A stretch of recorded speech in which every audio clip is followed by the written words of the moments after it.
Anyone who has been paying any attention to the real estate market over the past several years, I'd say at least 5 years, or 2025 dating back to 2020, you know that you've heard this common theme, repeated theme of lack of inventory. It's nationwide, doesn't matter where you go. That more so was the case in pretty much every market if we dial the clock back about 2 or 3 years. Markets are varying a little bit right now, but what about New Jersey? And if you've been watching for some time, or if you just live here in the Garden State, you know the answer to that. There is simply not enough housing. There's not enough inventory. We're very densely populated. There's a very small area in terms of living space to even occupy. So that begs the question, what is preventing us from simply building more homes, building more housing that is not, and you know exactly where I'm about to go with this, if you drive anywhere around the Garden State or around a train station, where are there going to be developments that are not new luxury apartments by a train station?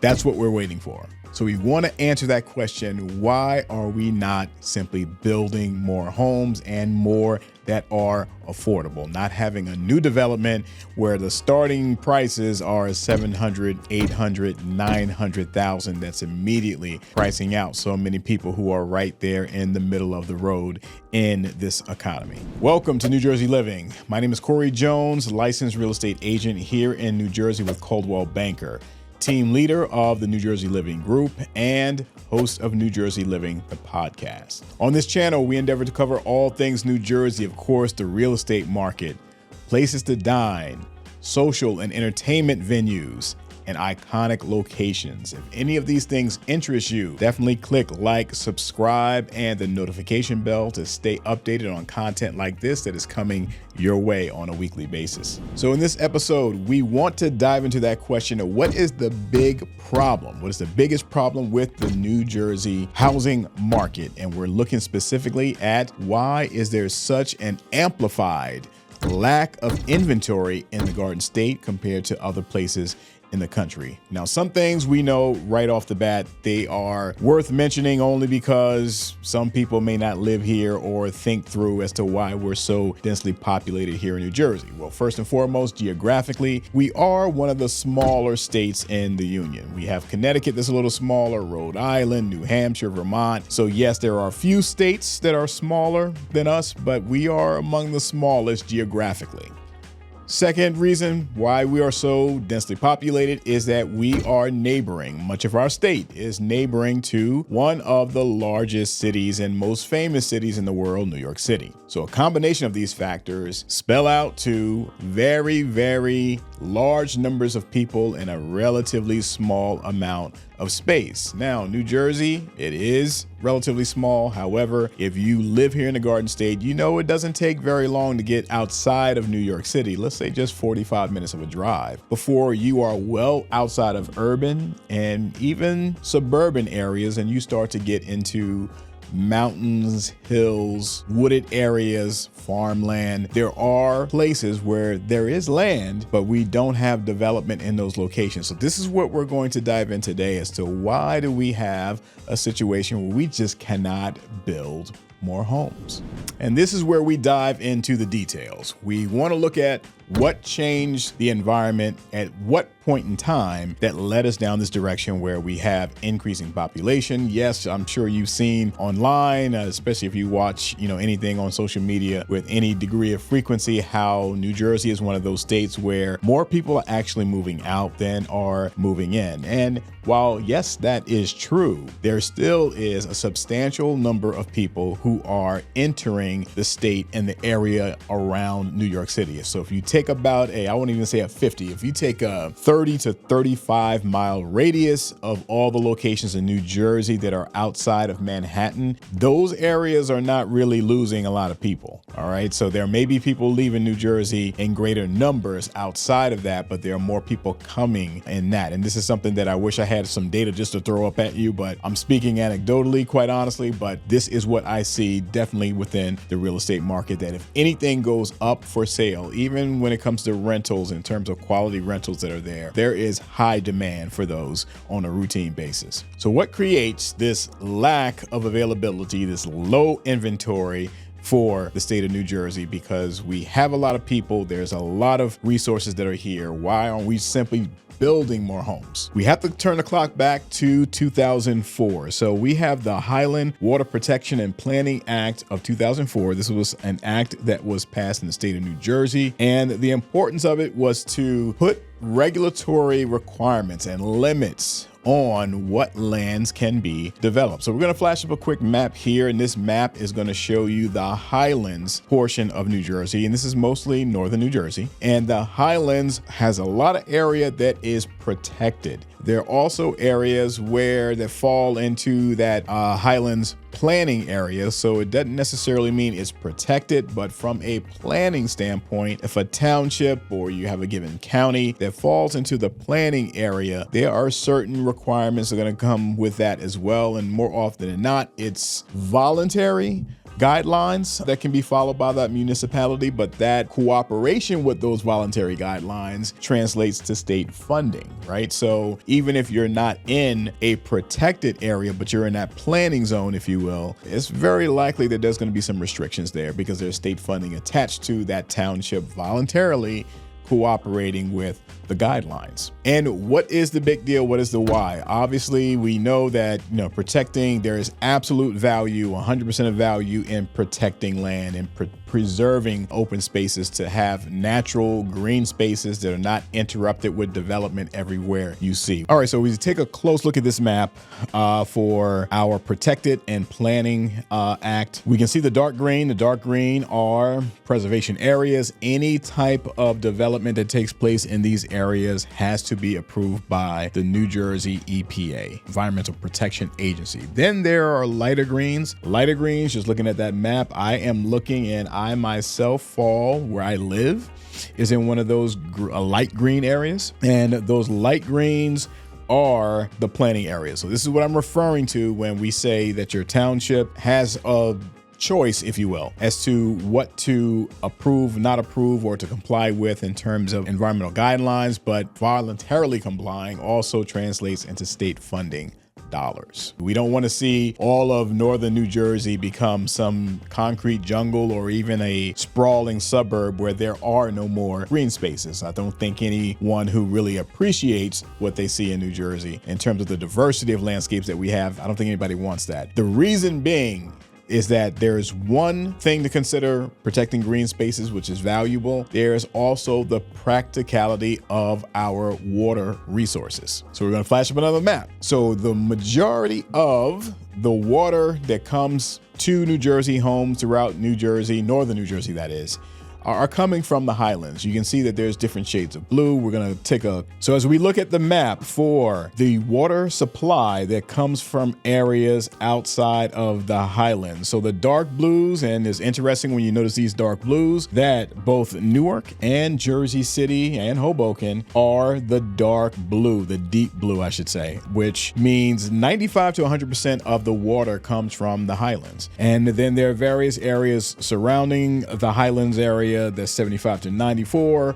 and there are a large portion that's anywhere from 25% to 75% of water supply comes from Highland area. So the nature of protecting these lands and ensuring that there is not a significant degree of development in those lands is just a practicality that water sources are coming from these areas, and development inherently is going to have an impact on that water supply. So how do we mitigate that? So with those regulations, what that means is far less development. So since 2004 until now, the vast majority of development that happens in New Jersey, you got it, it's not happening in these open spaces, in these more available spaces, if you will, in terms of geography. It's happening in suburbs and urban areas that are already existing. So what we see is, think about the time frame again, from 2004 to 2025, over a 21-year period. Take a look at what has happened in Jersey City, especially downtown. Take a look at what's happened even in Hoboken over that time frame. All right, so you can hear from people who have lived in and around Hoboken and Jersey City for some time. Some can date back to like the 70s and what it looked like and how much you could have bought. I've heard somebody recently talk about that, what they could have bought or purchased in Hoboken back in the 70s. But if you were in Jersey City, and I can tell you from my own personal experiences, early 2000s, downtown that is, different dynamic altogether than what we see today. Much of the development is taking place in these urban areas. So we see redevelopment of spaces that are former maybe warehouse, former industrial spaces, former office spaces, former manufacturing, or any type of open lots, if you will, that are now being built upon. Even where I live, there are lots that basically are becoming footprints for new buildings that are going up. So ultimately, we're talking about 800,000 acres of northern New Jersey basically is really significantly restricted to any kind of new construction. Not everything, but the vast majority of newer development concentrated in the existing suburbs. And those are more often than not just tear downs and build up on the same foundation. Or as we see everywhere along the train line, there's going to be a new luxury apartment building built up right in close proximity to one of the train stations. So when we're talking about the urban spaces now experiencing the revitalization, the new development, there's still not much land. There are but so many older buildings. There's but so many parking lots. In Jersey City downtown, for example, these buildings are basically on what used to be a parking lot. Some of these things are going up in the sky, 30, 40, floors high. It really drives up costs because there is scarcity. There are more people that are coming in. There's not that much land. So you imagine what these rents are looking like and what the cost of buying either land or property is like for these urban settings. So the alternative, what are we looking at as alternative? What is that breaking point? Because when we talk about housing values 10% year over year, at some point is certainly going to outpace the market, and there has to be some give back. And we're also considering the reality is that our boomer generation, I've heard even recent conversations about where boomers begin or end and where Generation X began. I was born in 1973, for example. I don't consider myself a boomer, Generation X more so, but either way, boomers, like in my father's generation, they are phasing out. They're moving out eventually. So we probably are going to see more significant inventory change in the next 10, 15 years as more boomers do and decide, hey, look, it's time for me to relocate, or circle of life. They just pass on and that property then passes down, right? Or is sold off. So there'll be over a more immediate, intermediate time frame, some property availability over the next decade and a half. But in the time frame that we're looking at right now, so what we see right now in a response to the lack of inventory is a transition of existing underutilized spaces to be residential. And we're going to pull up a couple cases in point that we see. Some we've already featured right here on this channel. So we're going to take a look at 3 of these newer developments that are ultimately taking underutilized spaces and repurposing those spaces to serve as basically more housing opportunity for either local residents or those that are moving into the area. And think about it this way. Those who move in are often those who are coming in for employment opportunities, and many of them are looking for convenience. So they're not necessarily fixated on a single family home in the suburbs. If they have a centralized location that offers shopping, dining, and transportation, right? If that's in one space, one relatively conveniently located space that's built in, if you will, or encompassed within the living community itself, they're going to favor that. So it doesn't always drive up those suburb prices where houses are just going sky high.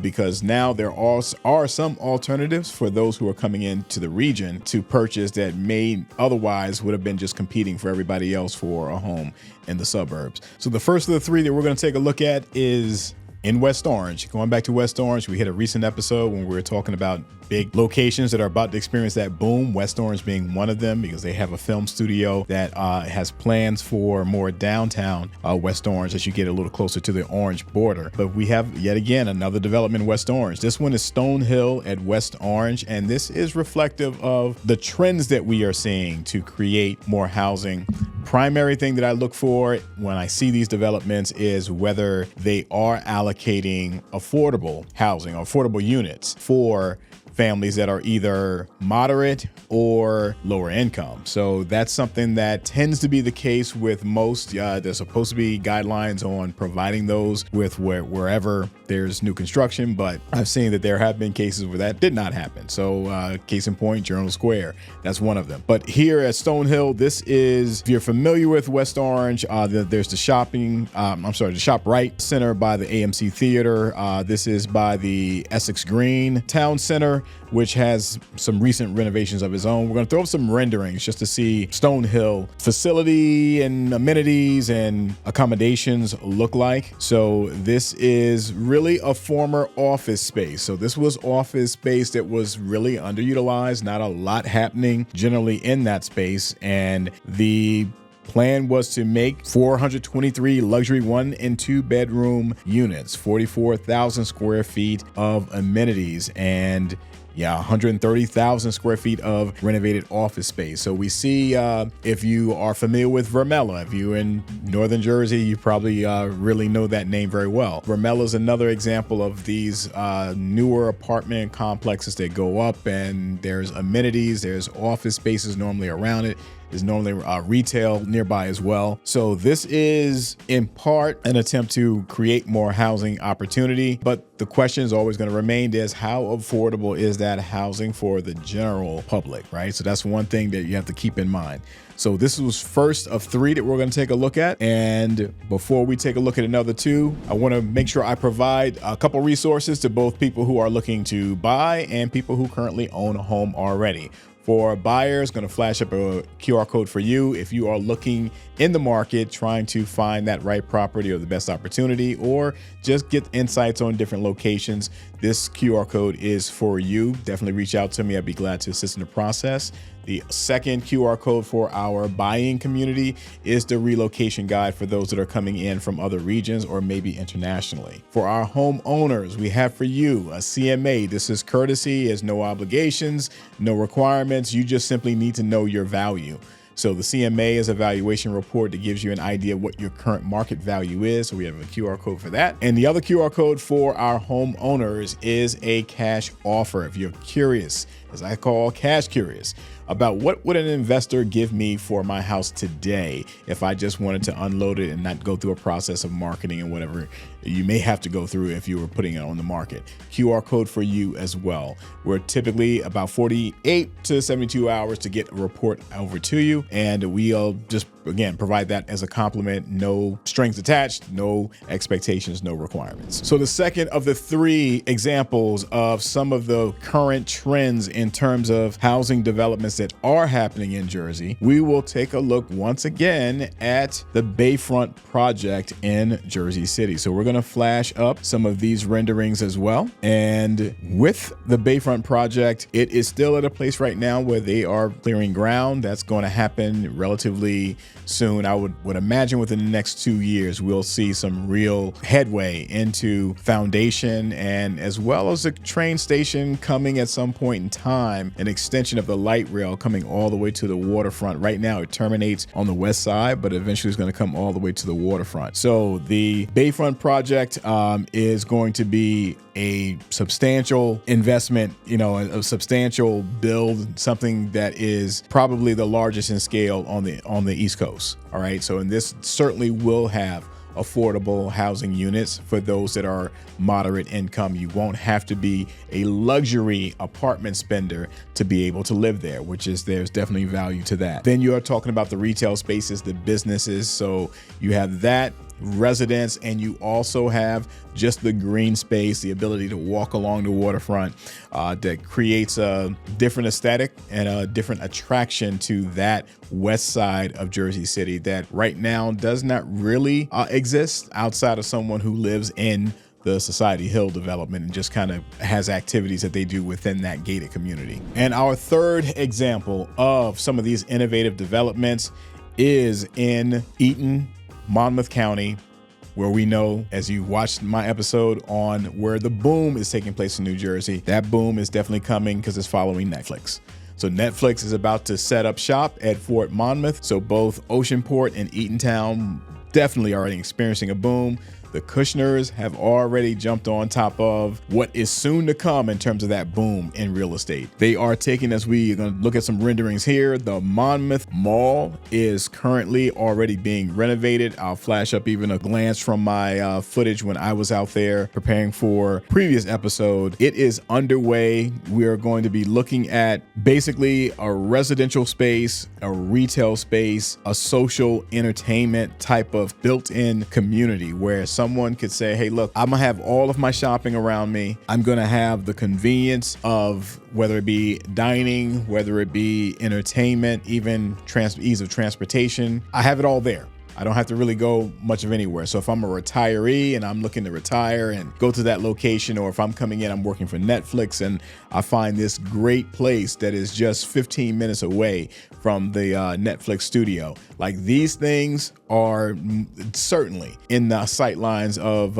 investors like the Kushners who say, let's go ahead and strategically place a development in that location. So this is, and we look through, again, renderings just to get an idea of what the vision is for that space. And again, this is not attached directly to Netflix, but this is certainly relevant to Netflix coming to that area. So if you're a homeowner in that Eatontown, Oceanport area, West Long Branch, you want to know what your value is for sure. So take advantage of those QR codes just to get an idea where it is now and then where it will be in another 2 years, 3 years. They should be breaking ground for Netflix later this year, by the end of this year, I would say, because I don't have an exact date in front of me. But if you do by chance have some dates, definitely drop some content right here. And that's a reminder to the general community. Definitely drop some comment here, share some experiences, insights in that area. If you are already seeing some things, definitely share what you've experienced, and it can be part of our community discussion. So for your convenience, I'm definitely going to include the links to each of these articles